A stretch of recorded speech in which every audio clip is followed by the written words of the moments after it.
La pueden ver, ¿no? Sí, sí. Bien. Bueno, cualquier cosa, si me corta o algo, avísenme porque no los veo mucho. Bueno, antes que nada, gracias por invitarme. Sobre todo teniendo en cuenta el día y la hora. Eh, Así que gracias a todos también por participar. Espero que se queden hasta el final. Como le decía Angie un poco más al principio, mi idea es que dure, qué sé yo, 40 minutos más o menos. Así después se puede dar un lugar para intercambio, preguntas, dudas, objeciones. Y bueno, si puedo responder algo, lo hacemos. Y si no, bueno, vemos. Bueno, el título de esta charla era Si se oponen la fe y la ciencia. Yo voy a seguir la estructura de un artículo de la Suma de Santo Tomás. No sé si están más o menos familiarizados con la obra de Santo Tomás, pero él siempre se hace preguntas y arranca así, ¿no? Poniendo la postura que parecería, la postura contraria que parecería ser verdadera, ¿no? Entonces, si oponen la fe y la ciencia, bueno, parecería que sí, ¿no? Entonces vamos a ver primero distintas posturas en relación a la relación entre fe y ciencia, que es un tema eh, milenario, ¿no? Es un tema típico de un típico filosófico, ¿no? Bueno, la primera posición acerca de la relación entre fe y ciencia es lo que se llama cientificismo o positivismo. Después hay un movimiento neopositivista, pero bueno, nos vamos a quedar con este. El padre, el fundador del positivismo es Augusto Comte, quizás a alguno le suena, siglo XIX, un hijo de la Ilustración o el siglo de las luces, es el siglo XVIII, que tiene muchísimo que ver con esto, ¿no? El siglo de las luces, la luz, la inteligencia, la razón, en contra de la oscuridad de la fe y la religión. Entonces, básicamente lo que dice el cientificismo tiene como un concepto de la ciencia bastante omnipotente. Entre paréntesis, vayan revisando las ideas que tienen ustedes sobre la ciencia, ¿no? En la medida en que las expongo. Y la tesis principal es que el único conocimiento verdaderamente válido, verdadero, valga la redundancia, objetivo y real, es el conocimiento científico, que es fruto de la observación, planteo de hipótesis, experimentación empírica, corroborable y verificable por lo que vemos, tocamos, sentimos y demás. De hecho, cuando uno piensa en la palabra ciencia o a uno le piden que describa a un científico, lo primero que se le ocurre es alguien más o menos como el de la foto, ¿no? Alguien con el delantal blanco, con tubos de ensayo en un laboratorio, ¿no? Si vos si uno hiciese esta pregunta, por ejemplo, no sé, en el siglo XIII, y le dijesen pensar en un científico, bueno, una persona pensaría, por ejemplo, en un teólogo, ¿no? Pero bueno, es otro paradigma ese. Bien, esta postura en relación a la ciencia entiende a la fe como, o a la religión en general, cualquiera, no solo la cristiana, como oscuridad infrarracional sin sentido. Entonces la fe es un cuento para chicos, algo infantil, un sentimiento puramente subjetivo que es respetable, quizás no son violentos contra la fe, pero bueno, no le demos credibilidad objetiva, sino es una cuestión del fuero íntimo de las personas y por eso es fruto de tantas violencias uno la quiere imponer a los demás. Eh, entonces, la fe es autoritaria, dogmática, no tiene en cuenta la razón y cosas de ese estilo, ¿no? Entonces, es Dios, la fe, la religión, lo usamos como sinónimos ahora, es una cuestión pre- y anticientífica, ¿no? Bueno, ahí el God of the Gaps es el Dios de los huecos o el Dios de los agujeros.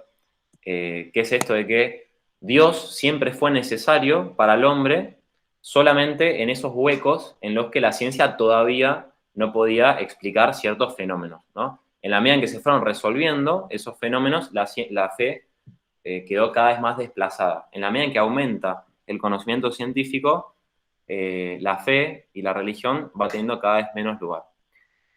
No sé si ubican la serie Cosmos, ahora no sé quién, si sigue o no me acuerdo ahora quién la dirige, pero en su momento el famoso Carl Sagan siempre explicaba, empezaba cada capítulo diciendo, el cosmos es todo lo que hay, todo lo que siempre hubo y todo lo que siempre habrá. O sea, no hay lugar para lo supranatural.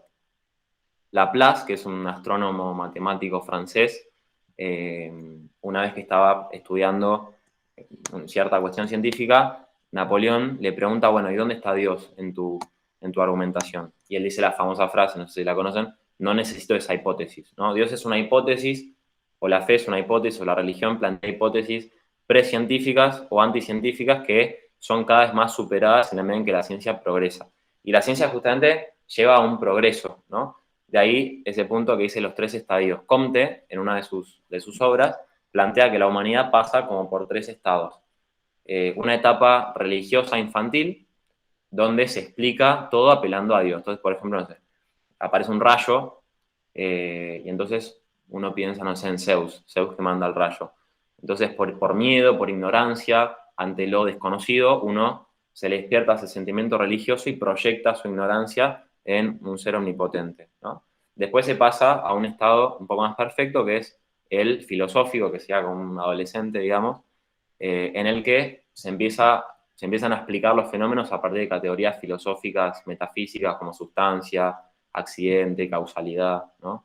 Pero ese estado todavía tiene que ser superado por el estadio adulto, ¿no? Como diría Kant, la mayoría de edad, en el que uno deja atrás esa ingenuidad infantil religiosa y da lugar a la ciencia positiva, ¿no? Que es la que lleva verdaderamente al progreso de la humanidad. La humanidad va creciendo, va dejando de lado ese infantilismo y va pasando a la razón científica.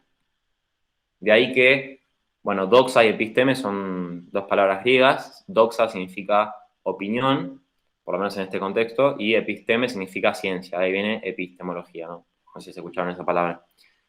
Bueno, la doxa, la opinión, es justamente la religión, la fe, es una cuestión opinable, donde hay muchas opiniones y la gente se pelea, ¿no? La episteme es la ciencia verdadera, objetiva, en la que todos estamos de acuerdo porque 2 más 2 es 4, y la ley de la gravedad, tiras algo y se cae. En cambio, la existencia de Dios venimos hablando hace 2000 años y no llegamos a un acuerdo. Entonces, lo verdaderamente científico es la episteme, ¿no? Bueno, después, hace ya unos años hay un movimiento que se llama el nuevo ateísmo, que sería un representante de esta posición, no sé si los conocen, a Richard Dawkins, Sam Harris, Daniel Dennett, Christopher Hitchens, después los pueden buscar. Bueno, básicamente sostienen esta postura, tienen muchos libros de divulgación. Esto es importante porque esta posición académicamente está más que refutada, no hay ningún filósofo que sea positivista hoy en día, pero bueno, a nivel cultural, si voy explicando, van a ver que estas ideas andan sueltas por todos lados, e incluso es posible que mucha gente no se acerque a la religión pensando esto, ¿no? Y esta tesis no es solamente una cuestión de conocimiento, sino es una cuestión metafísica, ¿no? Implica una idea de lo real. ¿Qué es la realidad? La realidad es solamente la naturaleza empírica que yo puedo tocar y experimentar con mis sentidos. No hay nada en la realidad supra científico y supra natural, ¿no? Bueno, y acá, esto es cuestión de ver este tema y este ejemplo se pone todos los días. El caso de Galileo es el caso paradigmático, ¿no? De una persona que quiso pensar por ella misma y fue atacada y perseguida por el oscurantismo religioso de la Edad Media, justamente. La Edad Media se llama así porque es un medio, un lapsus entre la Edad Antigua y la Edad Moderna, ¿no? Bueno, la segunda posición, que es contraria a esta primera, es lo que llama el fideísmo o tradicionalismo, ¿no? Que la podemos sintetizar en esta expresión de Lutero. Lutero, vieron, el fundador de la Reforma Protestante, sola fides, ¿no? Sola fe. La razón no tiene lugar, por lo menos en las cosas importantes. Entonces hay una insistencia en la explicación de arriba hacia abajo. ¿Vieron?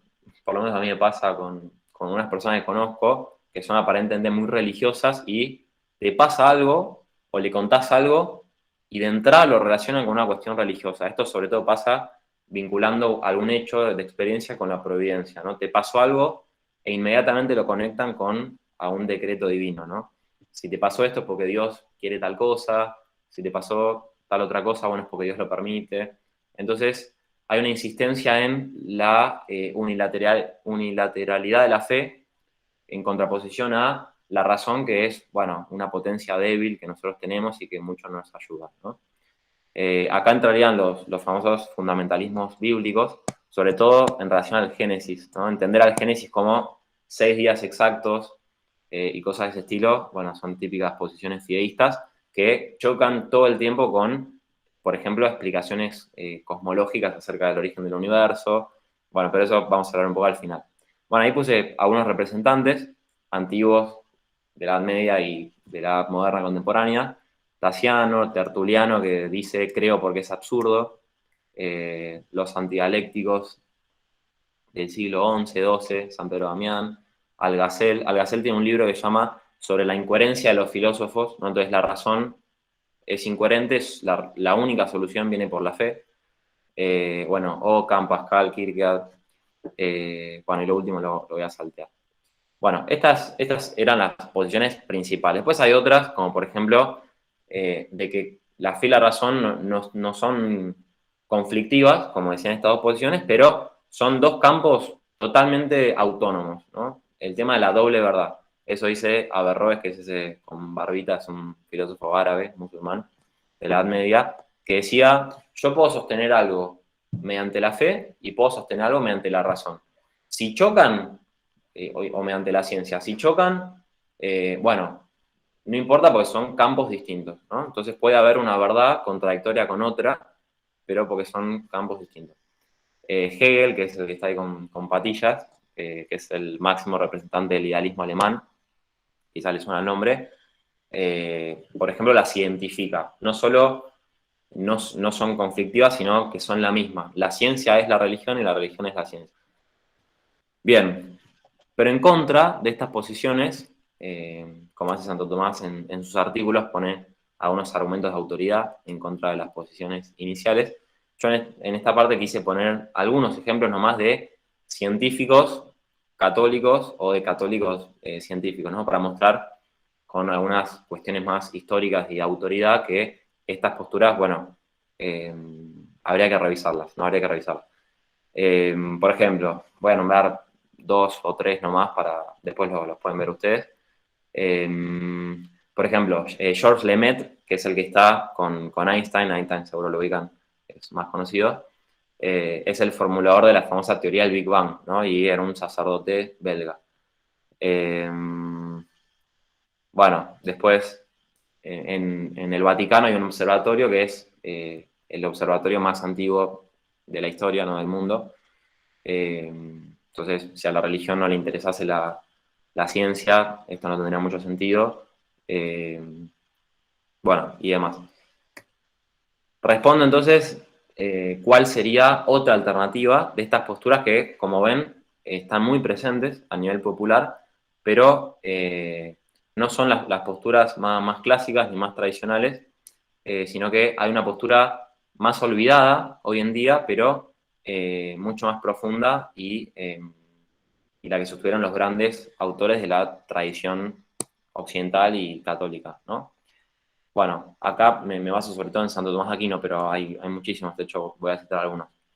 Entonces, ¿cómo entender bien la relación de fe y ciencia, o fe-razón en general, o el orden natural y el orden sobrenatural, o la naturaleza y la gracia, esos dos grandes campos, digamos, sin caer en estos extremos que privilegian uno? Bueno, primero vamos a ver eso y después vamos a responder algunos de estos argumentos que acabamos de decir, esas posturas iniciales extremas pero insuficientes, ¿no? Por lo menos me parece a mí. Bien, entonces, la postura intermedia entre estos dos extremos es que la fe y la razón no son inversamente proporcionales, sino que son directamente proporcionales. Mientras más fe hay, bueno, entonces mayor razón hay. Y mientras mayor razón hay, entonces también mayor fe hay. La fe y la razón, la fe y la ciencia, la religión y la ciencia, en cualquier caso se suponen y se aumentan mutuamente. Puede haber un diálogo fecundo entre ambas y es imposible que puedan chocar porque ambas manifiestan ciertas verdades en relación al mundo real que en última instancia responde a Dios, que es la verdad, ¿no? Entonces, como decía Juan Pablo II en esa famosa encíclica Fides et Ratio, fe y razón, la fe y la razón, la fe y la ciencia son como dos alas con que el espíritu humano se eleva a Dios, ¿no?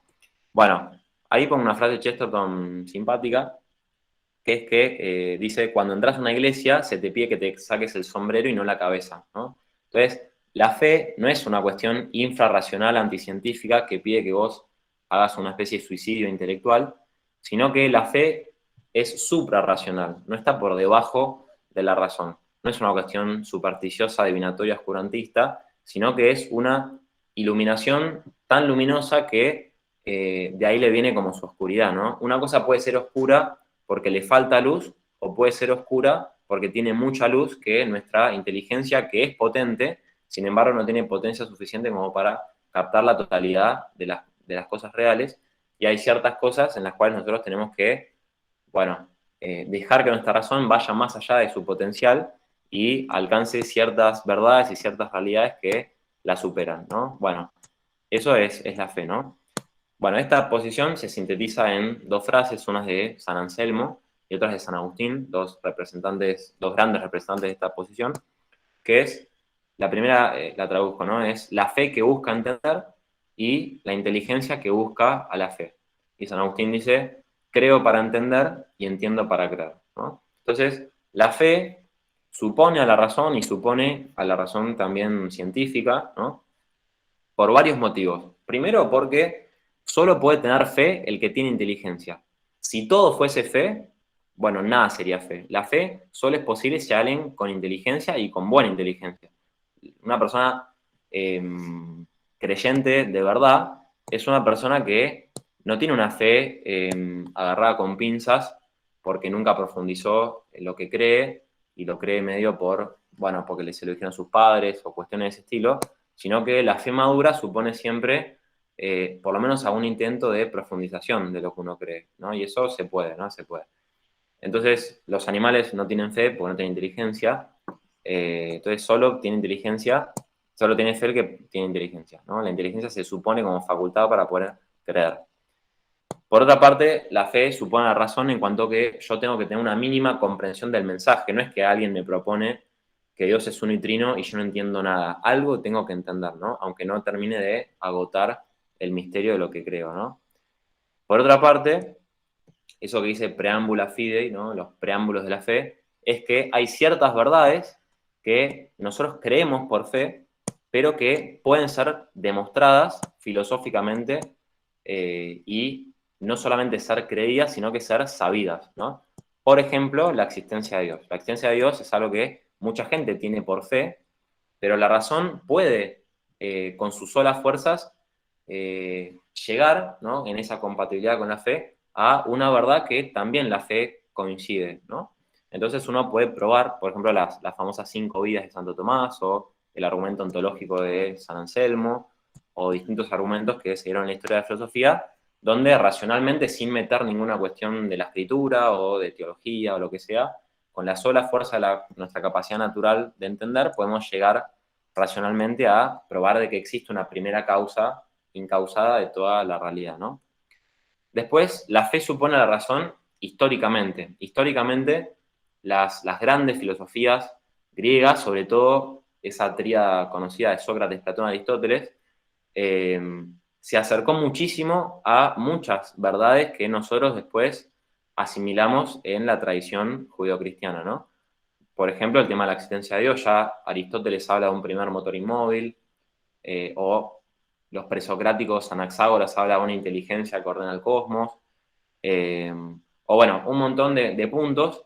Platón y Aristóteles no llegaron a la idea de creación, pero bueno, estuvieron muy cerca. Entonces, la razón históricamente fue preparando a la encarnación del verbo, ¿no? Y entonces el cristianismo supuso una elevación, no un rechazo, sino una elevación de la filosofía griega. De hecho, cuando los primeros cristianos, algunos primeros cristianos fueron filósofos, estoicos y demás, platónicos, y se convirtieron a la fe y empezaron a decir que el cristianismo era una filosofía y no era una religión. Porque las religiones en esa época eran más bien cultuales, cuestiones de normas morales, y no tanto de conocimiento y la realidad, ¿no? En cambio, ellos querían que el cristianismo tiene una pretensión de verdad. es una filosofía, decían, en el sentido de que dice algo acerca de la realidad y nos da un verdadero conocimiento, ¿no? Y después, por último, la fe supone la razón en cuanto que uno tiene motivos razonables para creer. Uno entiende que lo que cree medio que se le escapa. Yo no sé realmente y no puedo explicar del todo cómo es que Dios es un trino, por ejemplo, o cómo Jesús es Dios y hombre, o cuestiones de ese estilo, que son propiamente datos de fe que yo no podría conocer si Dios no me los revelase, pero mi razón puede entender que no son una locura, ¿no? Eh, Sino que tienen cierta lógica, ¿no? Porque Dios es uno en naturaleza, pero trino es en personas, entonces no hay una incompatibilidad y cuestiones de ese estilo. Y ese es el trabajo de la teología, ¿no? La razón no queda ciega e inútil ante el misterio de la fe, sino que la puede profundizar y mucho, ¿no? Y ese es el trabajo de los teólogos. Y por último, la fe no es el conocimiento más alto ni al que apuntamos, sino que es un punto de partida para el día de mañana las cuestiones que creemos que pueden ser demostradas, bueno, efectivamente demostrarlas, y entonces saber que, por ejemplo, Dios existe, saber y no solamente creer que el alma es inmortal y cuestiones de ese estilo, y en última instancia no estamos llamados a creer, por ejemplo, que Dios es un y trino, sino a verlo cara a cara, ¿no? La visión beatífica es una visión, es algo, se compara al acto de ver. Cuando uno ve algo, es como que hay un contacto directo. Entonces, la oscuridad de la fe, el velo de la fe, algún día está llamado a correrse y dar lugar al cara a cara, ¿no? Bueno, ahí puse algunos representantes. Bueno, salteo lo último. Y ya vamos llegando un poco al final, hacíamos lugar a las preguntas. Voy a hacer sobre todo críticas al positivismo, porque al fideísmo, bueno, quizás diga algo al final. Pero, ¿de qué manera entonces, desde esta postura intermedia, se puede criticar al positivismo o cientificismo? Bueno, primera aclaración es que cualquier crítica que se hace al cientificismo no se hace a la ciencia, ¿no? La tradición filosófico-teológica cristiana alaba a la ciencia, ¿no? La ciencia es muy buena y dio lugar a muchos progresos y beneficios para la humanidad. Pero el cientificismo, eso sí, hay que criticarlo, ¿no? Por lo pronto también el cientificismo no es ciencia, ¿no? Y la ciencia no es el cientificismo. La ciencia es ciencia, el positivismo o el cientificismo es una postura filosófica, ¿no? Filosófica y metafísica, sobre todo. Bueno, primera crítica. El cientificismo es autorrefutante. Esa proposición de que solo es verdadero y válido lo científicamente demostrable, bueno, si es verdadera, es falsa, ¿no? Es como decir en voz alta, soy mudo. Si es verdadero, entonces es falso, ¿no? ¿Por qué? Porque eso es incomprobable científicamente, ¿no? Como les digo, es una tesis filosófica. Entonces, ya en la misma postulación del cientificismo, uno está admitiendo que hay una proposición, por lo menos esa, que no es científica y es razonable tenerla por verdadera. Entonces, eso ya da lugar a la puerta verde para decir, bueno, ¿por qué otras cuestiones no científicas no serían también razonables, ¿no? Bueno, esa crítica ya muestra una inconsistencia interna fuerte en el cientificismo. Pero dejando eso de lado, vamos a otras tesis. Primero esto, la doxa de la episteme. Fíjense que clásicamente es más bien al revés. Desde la tradición antigua, desde Platón, Aristóteles, que hablan de la doxa de la episteme, hasta siguiendo la línea de los grandes autores cristianos, más bien la doxa es la ciencia, ¿no? Fíjense que la ciencia, que nosotros tenemos una visión tan omnipotente de la ciencia, es más bien bastante humilde, digamos. Científicamente solo llegamos a el mundo fenoménico de las apariencias y solo llegamos a explicarlo desde la materia, la energía, las causas próximas, ¿no? Y nunca llegamos a la radicalidad de lo real. La ciencia no puede responder preguntas fundamentales acerca de lo real. Entonces, la verdadera ciencia, la verdadera episteme, que incluso tiene mayor certeza que la ciencia, es la teología, la fe, la filosofía. Esas son las verdaderas sabidurías, ¿no? Mientras que el mundo aparente, que igualmente es valioso, Bueno, de eso se encarga la ciencia, que es más bien doxa. Y doxa, vieron que también es opinión, entonces las opiniones son muchas, se pueden contradecir. Esa idea de que en la ciencia no hay peleas y de que todos piensan lo mismo, bueno, también es muy fácil de refutar porque, no sé, por poner un ejemplo, que lo pongo ahí abajo, no sé, hoy en día los científicos trabajan con hasta 30 modelos atómicos, que incluso son incoherentes entre sí. Entonces, hay un montón de cuestiones en las que hay un montón de posturas científicas y no hay todavía un acuerdo, ¿no? Bueno, tercer punto, ¿qué es el lecho de Procusto? No sé si conocen ese cuento, pero Procusto era creo que era un gigante que las personas que pasaban cerca de su casa, él los invitaba a quedarse a dormir y los ponía en su lecho, ¿no? En su cama. Si la persona era muy, muy petiza, entonces lo agarraba y lo estiraba para que quepa justo en la medida de la cama, ¿no? Si la persona era más grande, más alta y se sobresalía, entonces le cortaba las piernas o los brazos para que quede justo el tamaño de la cama, ¿no? ¿Qué quiero decir con este ejemplo? Que una cosa es el método científico y otra cosa es una postura metafísica que se base en ese método. Entonces, es muy legítimo que para conseguir buenos resultados y ciertos a nivel científico, uno tenga que hacer un recorte de la realidad. Entonces, si yo soy un científico, si yo soy matemático, por ejemplo, a mí me importa, no sé, el número 3. Y no me importa que sean 3 manzanas o que las manzanas sean rojas o verdes.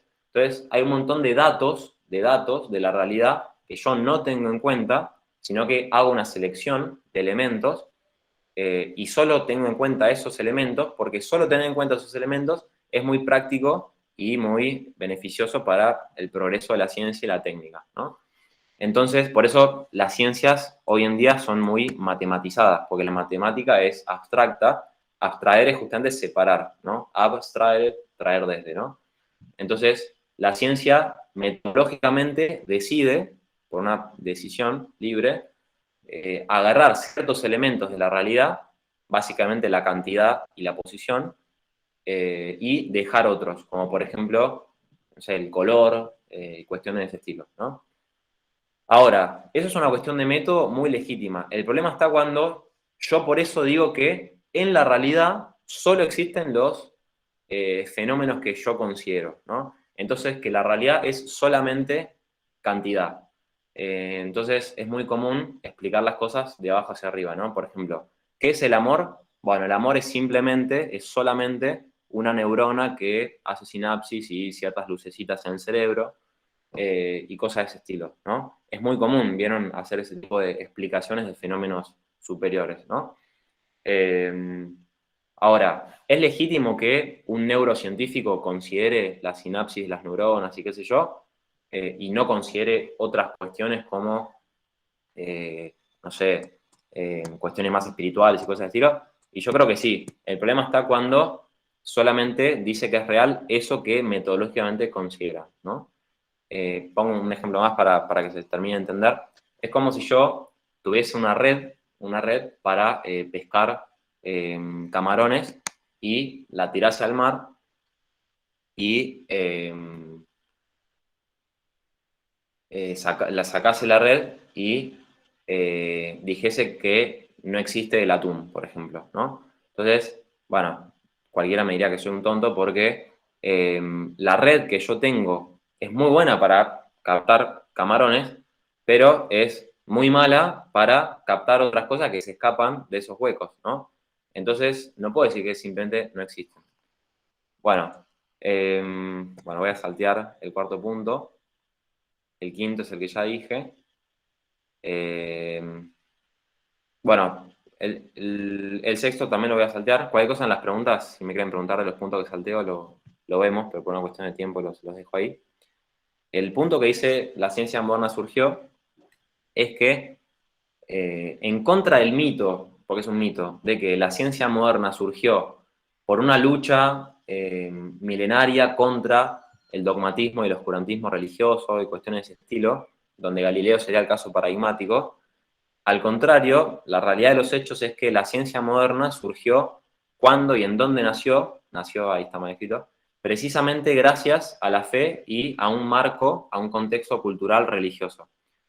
Digo dos cosas de esto para que se entienda.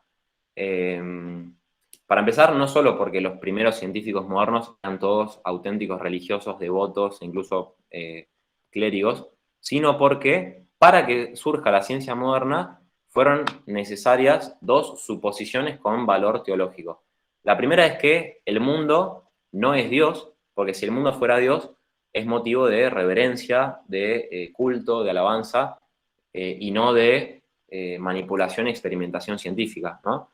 Eh, por eso en ambientes orientales, eh, por ejemplo, el telescopio existía mucho antes en Oriente, pero como había una idea mística de la realidad, panteísta, la realidad de la naturaleza era Dios, no hubo progreso científico en esos contextos.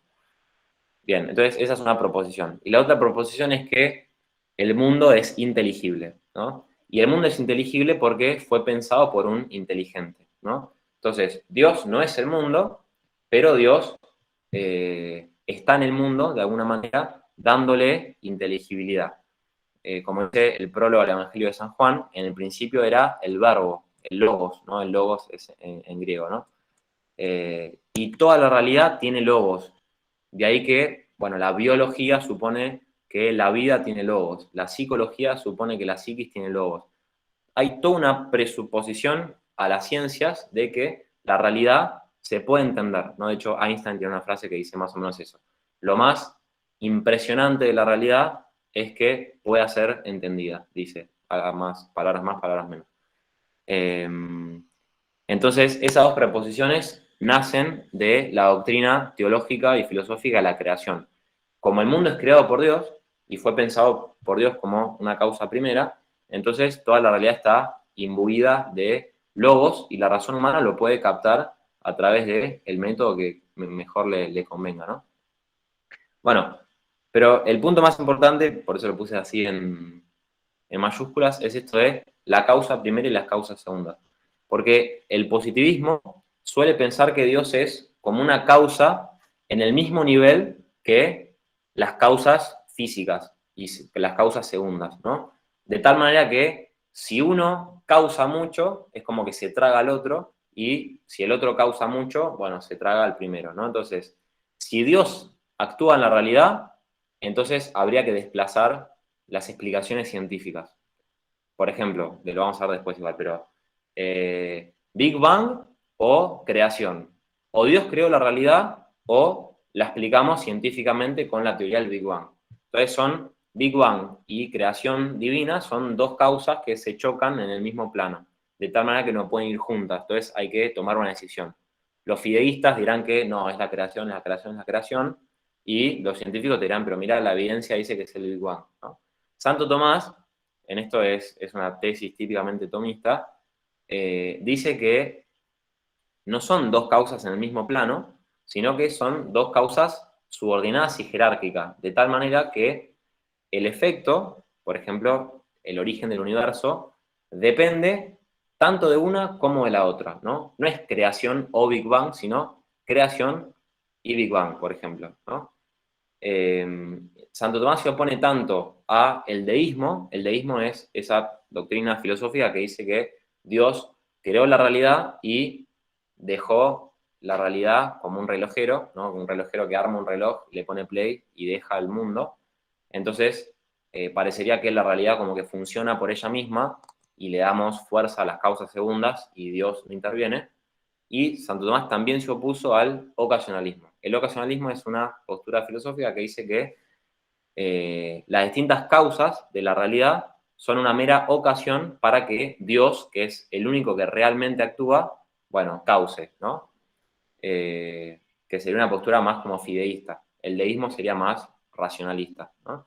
La postura intermedia no es que Dios no interviene y la realidad actúa por sí misma, ni tampoco que solo Dios interviene y opaca a las causas segundas, sino que las causas segundas que nosotros conocemos a través de la ciencia solo actúan en la medida en que Dios las mueve como causa primera. no son dos causas que se chocan, sino complementarias en distintos niveles, ¿no?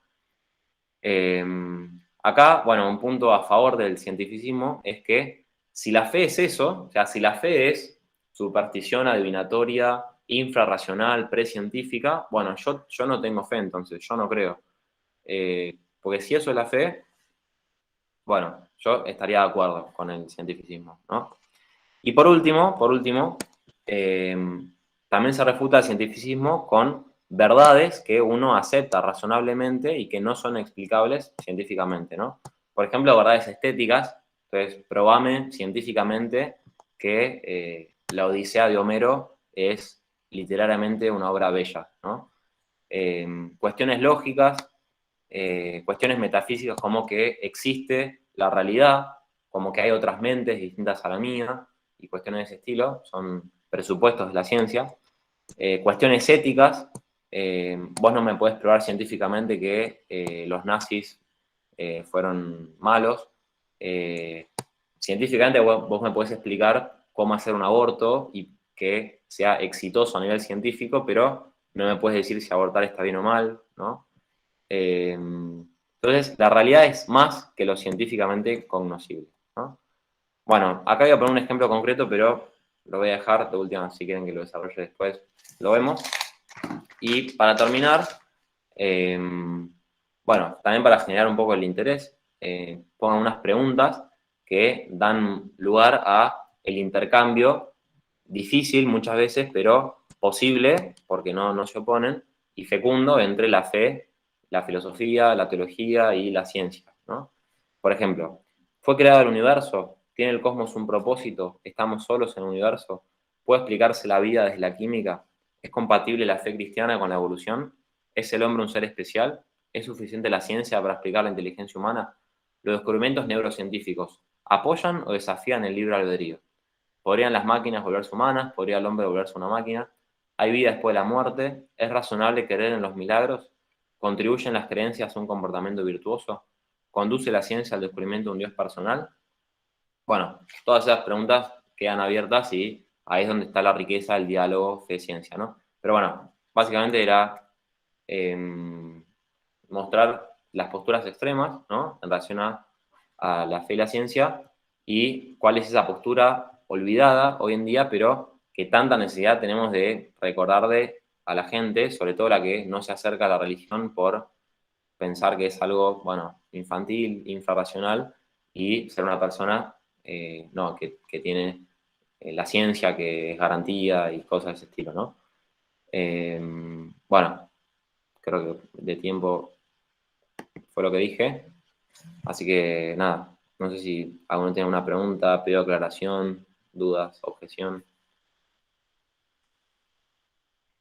Muy buena la charla. No sé si alguno tiene una pregunta.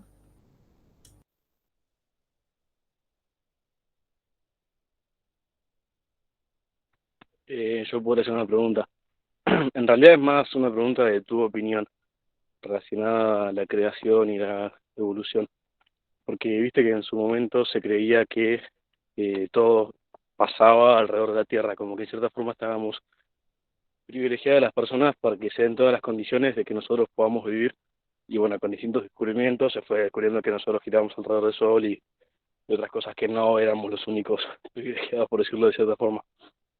Eh, ¿Qué opinás vos de eso y qué te dice que de acá a 50 años no se descubran nuevas cosas que haga que cambie esta teoría que tenemos ahora? Teoría, afirmación, verdad, realidad, como quieras llamarla. Eh, a ver, por ejemplo, evolución, hubo todo un debate famoso, ¿no? Entre evolución y creación, ¿no? Pues la evolución sería como la gran pregunta sobre los orígenes se dio a nivel cosmológico, ¿no? Entonces, Big Bang y creación, pero también a nivel biológico, humano, entonces evolución versus creación. Entonces aparece todo el tema del darwinismo. Eh, Paréntesis, igual Darwin, para empezar, nunca habla de evolución. La palabra evolución él no la usa. Usa otra, transmigración de las especies, o transmutación de las especies. y él era un buen científico y abierto a lo religioso. El problema está en el darwinismo posterior, ¿no? Pero bueno, más allá de eso, hay que distinguir, para empezar, una cosa es el evolucionismo científico y otra cosa es el evolucionismo filosófico, ¿no? Porque, a ver, la ciencia uno tiene que dejar que lo lleve hasta donde lo lleve, ¿no? Y seguir la evidencia lo más fiel posible hasta donde se llegue, ¿no? Entonces, si uno se atiene solamente a la evolución como una cuestión científica, bueno, uno tiene que tener por cierto lo que la ciencia le vaya diciendo, ¿no? Y una cosa también es la evolución como teoría científica y otra cosa es la evolución como hecho de la realidad. Eso también a veces es bueno distinguir, ¿no? Que la gravedad existe desde siempre, pero la teoría de la gravedad empezó a existir con una persona, ¿no? Bueno,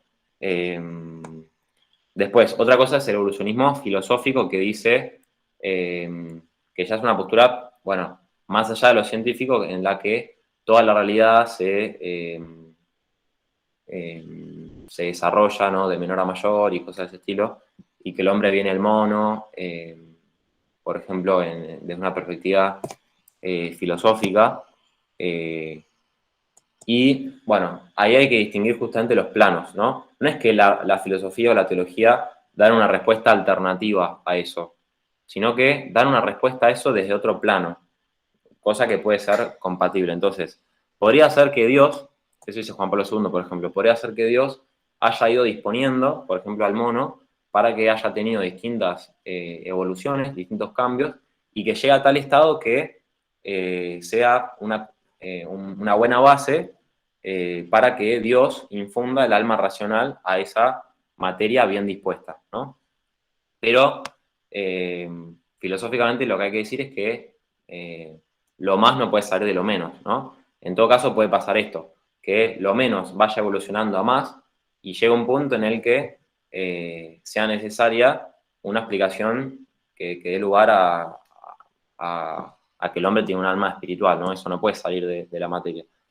Y por otro lado, eso que dijiste al final, me parece que es así, las hipótesis científicas, como decía Popper, son falsables, ¿no? Quizás hoy pensamos que algo es científicamente así y el día de mañana encontramos un hecho que contradice ese dato y tenemos que cambiar de paradigma, ¿no? Como diría Kuhn, y tengamos que revisar nuestras teorías científicas y postulemos otra hipótesis que explique mejor esos datos y las teorías científicas van cambiando, ¿no? En la filosofía hay mayor continuidad, ¿no? Por ejemplo, el principio de no contradicción, de que una cosa no puede ser y no ser a la vez y bajo el mismo aspecto, eso es válido tanto hace 10.000 años como ahora, ¿no? Bien, no sé si más o menos iba por ahí la cuestión.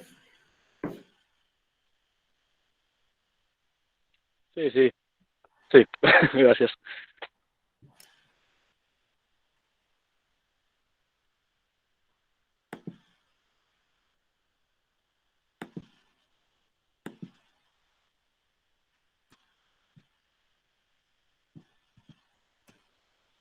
Yo tenía una pregunta, no sé si igual es medio tonta, pero por ejemplo, una de las preguntas que dijiste al final es, por ejemplo, si estamos solos o hay alguien más en este como mundo o universo.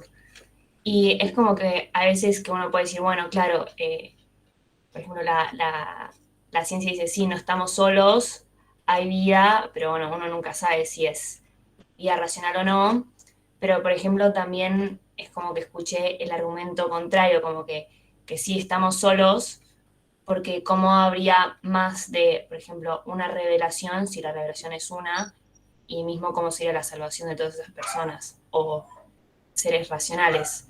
Entonces es como que no sé, ahí es como que por ahí uno puede decir se contradicen o quizá ninguna de las dos está llegando a la verdadera razón o verdad. No sé, ¿qué opinas? Claro. A ver, acá entra el tema, bueno, en particular de la revelación, sobre todo me parece que se arma el conflicto con la tesis del pecado original y la salvación, ¿no? Porque, a ver, si hay vida racional, extraterrestre, digamos, más allá de esta Tierra, bueno, esas personas nacerían con el pecado original, entonces tendrían o no necesidad de salvación de Cristo, por ejemplo. O Dios se encarnaría también en ese lugar, bueno, nacen ese tipo de cuestiones. Entonces, el pecado original, por ejemplo, para la tradición católica se transmite sobre todo por vía de generación, ¿no? Entonces, uno nace habiendo recibido de sus padres una naturaleza humana y la recibe en las condiciones en las que se transmite, ¿no? Entonces, recibimos una naturaleza humana herida por ese cataclismo moral original, que fue el pecado original. Y bueno, si hubiesen personas que no reciben en esa cadena hasta Adán y Eva la naturaleza humana, parecería que nacen sin pecado original y que no tendrían necesidad de salvación, ¿no? Pero hay que aclarar que la salvación no es simplemente la cura del pecado original, sino que es necesaria incluso sin pecado original. Adán y Eva, antes del pecado original, también necesitaban de la gracia y también necesitaban de cuestiones sobrenaturales para poder acceder al cielo, porque el cielo de suyo es supranatural. El hombre por su sola fuerza no puede alcanzar la salvación. Con naturaleza herida o con la naturaleza más perfecta que es pecante, ¿no? Entonces, por ejemplo, si se entra en ese conflicto de, bueno, no podría haber porque entonces no, ¿cómo es que habría salvación en ese mundo? O cuestiones de ese estilo. Bueno, salvación y redención necesitarían igual. Ahora, ¿Dios se encarnaría en ese planeta? Bueno, no se podría, ¿no? Porque para Dios todo es posible, como dice el Evangelio de San Lucas. Pero yo creo que, esto lo dice Santo Tomás, ¿no? Los méritos de la pasión de Cristo son infinitos y merecen para toda la humanidad, ¿no? Nazca en este planeta o no nazca en este planeta. Entonces, habría una aplicación de los méritos de la pasión de Cristo salvíficos en ese planeta, aunque no sea este en el que Cristo se encarnó, ¿no? Y después, bueno, no, yo no vería ninguna contradicción en que haya vida, incluso humana, en otro planeta. Y no hay que reducir a Dios a los medios ordinarios a los que Él usa, ¿no?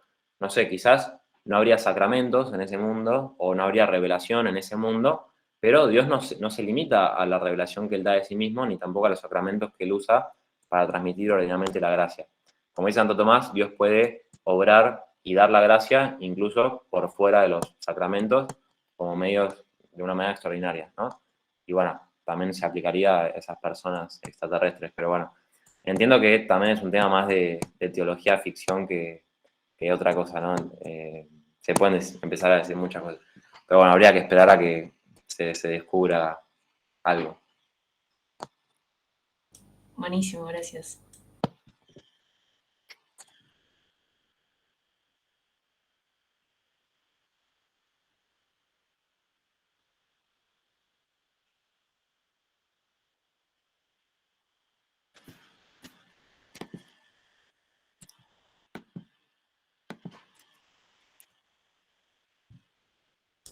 No sé si alguno tiene alguna pregunta más. Es su momento.